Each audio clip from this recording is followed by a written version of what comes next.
Hello students, this video is for standard 10 English medium. Subject is Hindi. Fourth poem मन. मन ये एक कविता है जिसे लिखा है विकास परिहार जी ने. असल में ये कविता जो है वो इंडिया की नहीं है, ये जापान की लोकप्रिय काव्य विधा है, लेकिन इसे हम हाइकू के नाम से जानते हैं जापान में. ये सबसे छोटी कविता मानी जाती है, सबसे छोटी कविता का प्रकार है ये.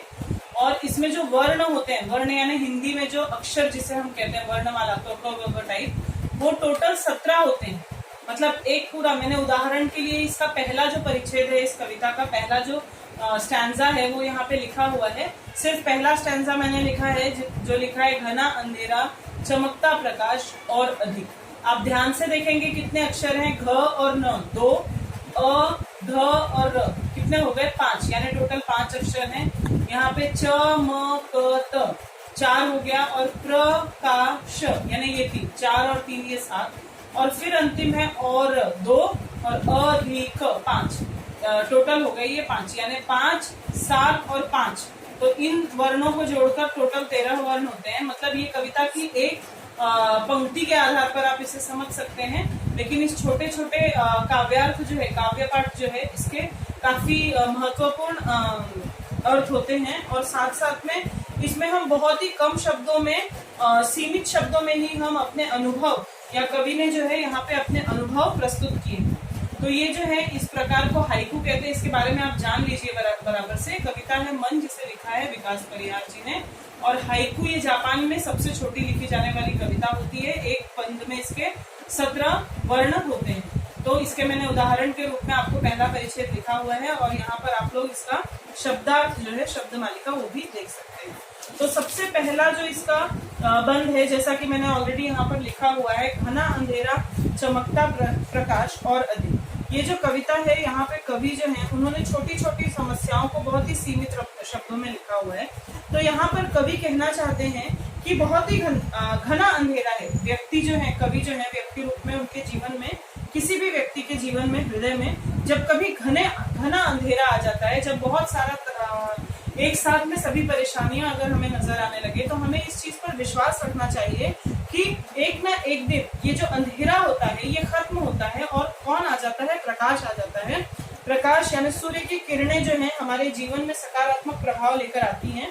और हर संघर्ष की घड़ी में हमें अपने अंदर ये धैर्य बनाए रखना चाहिए, हमें दुखी नहीं होना चाहिए, और हर संकट की घड़ी में हमें धैर्य बनाते हुए ये सोचना चाहिए कि कभी ना कभी ये सुख रूपी किरणें जो हैं वो हमारे पास आएंगी, और हमें ऐसा महसूस होगा कि प्रतिकूल परिस्थिति में भी हमें अनुकूलता बनाए रखनी चाहिए, और ये आवश्यक होता है.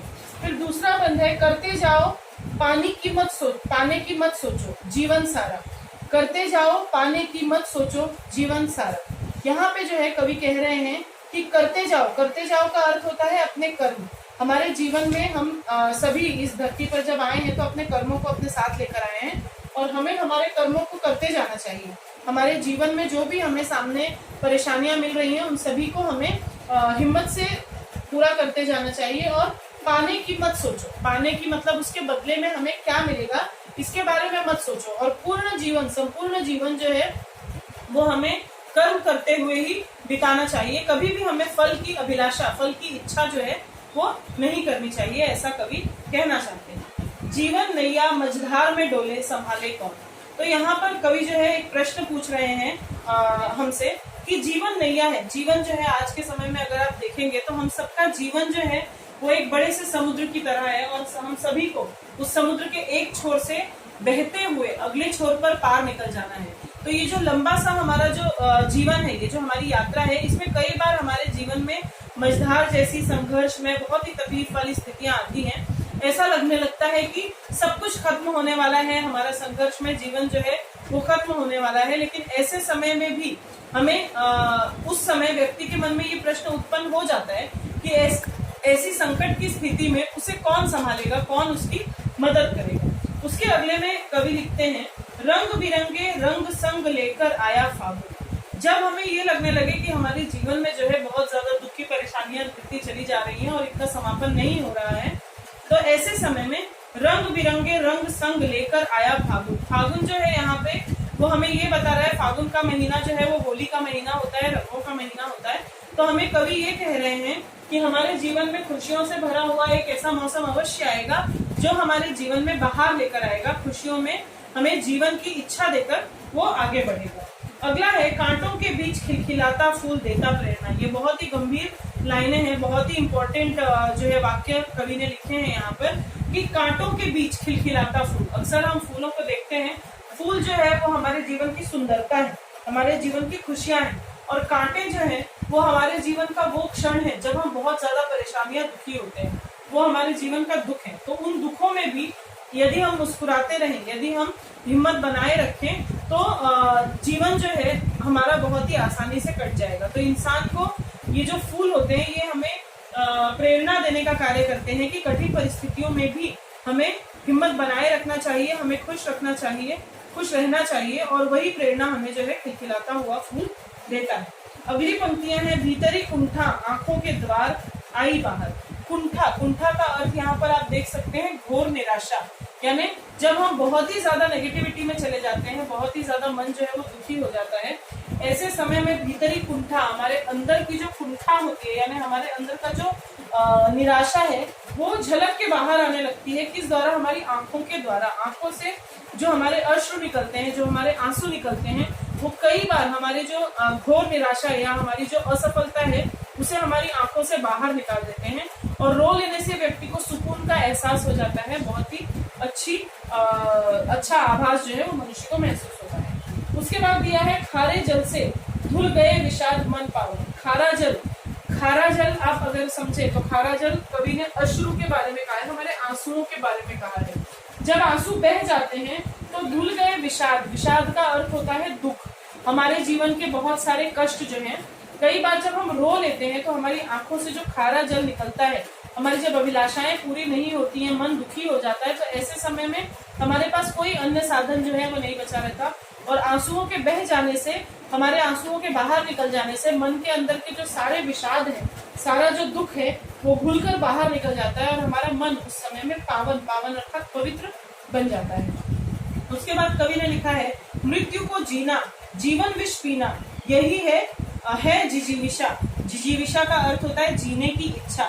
देखिए हर इंसान जब पैदा होता है तो उसे पता तो होता ही है कि अंत काल जो है वो उसका मृत्यु ही है, लेकिन फिर भी हर इंसान खुशी से जीने के बारे में सोचता है, यानी इंसान के अंदर जिजीविषा यानी जीने की इच्छा बहुत ही भरी हुई होती है। तो मृत्यु को जीना जीवन विष पीना है जिजीविषा। इस संबंध में कवि कहना चाहते हैं कि मृत्यु तो हमारी निश्चित है, लेकिन ऐसे समय में भी हमें जीवन जीने की अगर प्रबल इच्छा हो तो हम जीवन जो है वो बहुत ही प्रेममय तरीके से जी सकते हैं। असल में तो जीवन क्षण भंगुर है, यानी आज नहीं तो कल ये समाप्त हो जाएगा, लेकिन फिर भी इस जीवन में आने वाली जो कठिनाइयां हैं उसे विष के स्वरूप अगर हम धारण करते रहें और हम उसमें से भी अमृत बनाकर अपने जीवन को खुशियों से भरते रहें, तो ये जीवन ऐसे ही चलता रहेगा। हालांकि मृत्यु तो सभी के जीवन में आने ही वाली है, वो कभी भी रुकती नहीं है। उसके बाद दिया है मन की पीड़ा छाई बन बादल बरसी आंखें। ये तो बहुत ही सुंदर पंक्तियां हैं कि मन की पीड़ा, मन में जो पीड़ा का अर्थ होता है दर्द, तो मन में जो दर्द होता है, जो तकलीफ होती है, वो जो है दर्द वो धीरे धीरे आंखों से छाई बन बादल बरसी आंखें।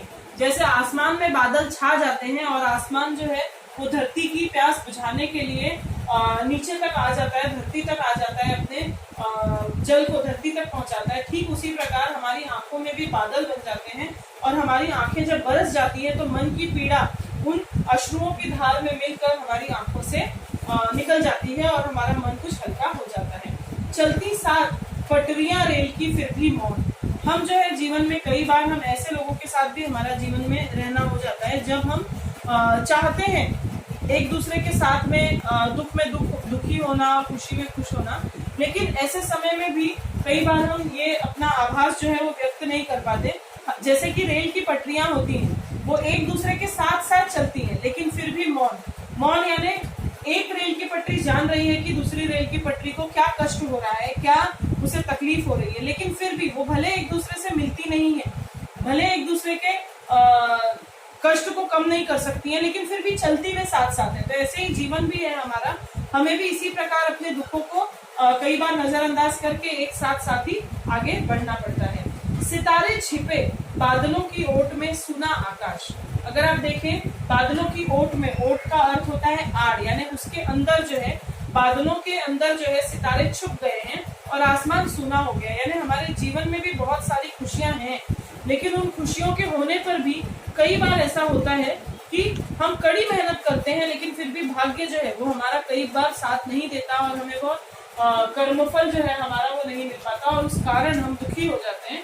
तो हमें ये याद रखना चाहिए कि हमारे जीवन में बादलों की ओट में जैसे सितारे छुपे हुए होते हैं, वैसे ही हमारे जीवन में भी खुशियां छुपी हुई हैं, पर वो खुशियां जो है वो इस समय भले हमारे सामने नहीं आ रही हैं, पर एक ना एक दिन वो हमारे सामने जरूर आएंगी। तुमने दिए जिन गीतों को स्वर हुए अमर।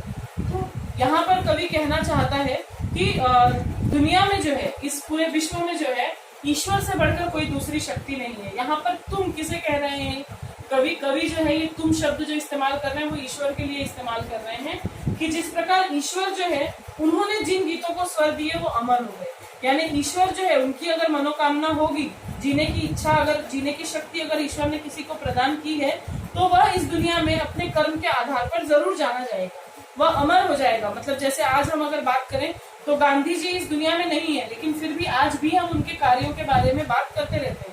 तो जिस इंसान पर, जिस मनुष्य पर ईश्वर का आशीर्वाद होगा, वह अपने जीवन में अमर हो जाएगा, ऐसा कवि कहना चाहते हैं। सागर में भी रहकर मछली प्यासी ही रही। सागर में भी रहकर मछली प्यासी ही रही, ये बहुत ही अच्छी पंक्तियां हैं। इसमें कवि कहना चाहते हैं कि मछली वैसे तो सागर में ही रहती है, यानी पानी के बीचों बीच रहती है, लेकिन फिर भी उसकी जो इच्छा है, पानी ग्रहण करने की जो उसकी इच्छा है, वो पूरी नहीं हो पाती, वो प्यासी ही रहती है। इसी प्रकार हम जीवन में जो है, जीवन हमारा एक सागर के रूप में है और हम भी उसी प्रकार मछली के रूप में, मछली के ही तरह इसी जीवन में फंसे हुए हैं।